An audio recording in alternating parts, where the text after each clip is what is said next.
Pierre, Maxim, and Joseph, these are doctors that's on a mission to inspire other people. They persevered to become among the mere 5% of black doctors in the United States. Well, now they're on a mission to inspire black youth to achieve their goals by sharing their story. Please welcome Dr. Pierre Johnson, Dr. Maxim Madare, and Dr. Joseph Simeon Jr. All right, brothers, nice to meet y'all, man. Welcome to the show. Thank you, Jim. When I heard about this, man, I said, man, this is a great story. You've accomplished your goals by becoming doctors. But the path to success, it was different for each one of you. So, Pierre, tell us a little bit about your journey. My beginnings were very troubled. My parents were both addicted to drugs. And very early on, you know, coming from the south side of Chicago, my aspirations were to play professional basketball like Jordan. I had an aunt that challenged me very early and said, well, you need a plan B. So from that point, you know, when I was 9 years old, my mom was pregnant with my brother. And ironically, her OB was a black man. And instead of him, you know, shooing off a little kid, he answered my questions, he gave me his time, and from there, the curiosity and the passion grew. And then, you know, board certified OBGYN today. That's good, man. So, Maxim, tell us about your path to success. Well, I'm the product of two immigrant parents. My parents moved here when they were really young, and the challenges of trying to adjust to the pressures in the United States eventually led them to a divorce. In that process, I was exposed to certain things and certain elements in the streets. I had friends that dealt drugs. I also witnessed extreme amounts of violence coming from impoverished neighborhoods. Eventually, I went to a high school across the street from Howard University Hospital. Yeah. And what I saw when I volunteered there was early episodes of black success. Black physicians taking care of patients and showing positions of leadership inspired me and motivated me in ways that are indescribable. And today I'm a board-certified cardiothoracic anesthesiologist. And Joseph, you changed your life to become a physician. Tell us a little bit about it. When I was about a teenager, my neighborhood began to change, so I started being exposed to certain things in my life. One minute I was going to church, I was praying, I was going to Sunday school, but as soon as I left the church, I was in the streets selling drugs. October 13th, 1996, my cousin was murdered. When that happened, it really struck me because it was one of the first times that I experienced murder or someone dying that was so close to me.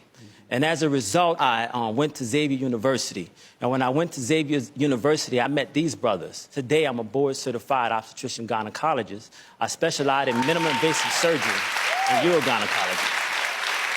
You know, man, I need people to understand how important it is, especially for minorities, to see themselves in other positions. Absolutely. You know, it's hard to imagine what you can't see. We tell kids all the time, it's like, you know, the horse with blinders on, you know, and on the media, all they dangling is like athletes and entertainers, and that's just such a few percentage of success. Tell us about what you're doing. So we started a non-for-profit, and our non-for-profit is basically giving back to the next generation. So all of our book proceeds go into scholarships. So we give out a monthly scholarship to...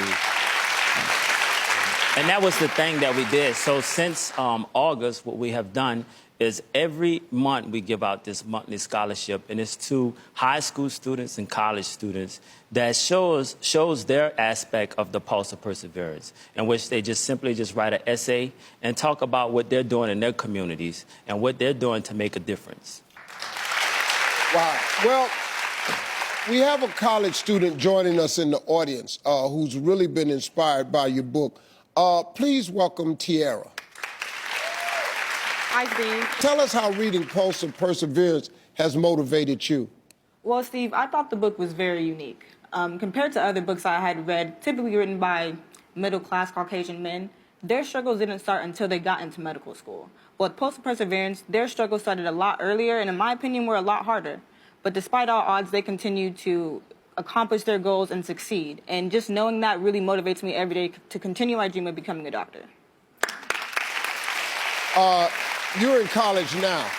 Yeah. What are you majoring in? Psychology and cognitive science. Is there anything that you'd like to say to Tiara? Yeah, so Tiara, we really appreciate you and your efforts and how you exemplify the Post of Perseverance. And we'd like to present you as the February scholarship recipient of the Post of Perseverance. Come on down, come down. And that's not all. The Stephen Marjorie Harvey Foundation is also going to give you $5,000 towards your education for your fall semester. I think I'm gonna cry. We got that from them. Let's get that to them. Let's get that to you. And Oh my gosh. We were so inspired by your story. So one of our slogans is to change the narrative and shift the culture. And the only way we can do that is to continue to give young women and young people such as yourself the continuous motivation to continue to push no matter what life throws at you. Thank you. you're such an inspiration, you young men. I would like to invite you this year to the Steve Harvey Mentoring Camp for boys just outside of Atlanta. I would love for you all to come and speak to the young men about your story. We'd be honored. And inspire somebody else. That would be great, man. Thank y'all, man. Right on, that's what I need. Hey, this is a great story, folks. This is a great story. We'll be right back.